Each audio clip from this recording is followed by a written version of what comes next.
Living in Oxford, we seem to get used to constant construction, hoping that maybe there'll be a new restaurant in the mix. But for those hoping for a new place to eat, you might be disappointed.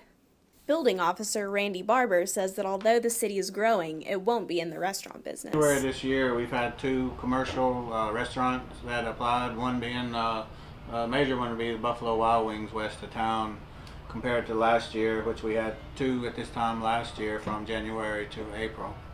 Economics professor Mark Van Boning says that because of the stagnant economy, restaurants are finding it hard to make a profit. Well, they're caught a little bit between a rock and a hard place. I mean, some commodity prices are rising, including food prices, which of course affect restaurants, but their ability to pass along cost to consumers is somewhat inhibited.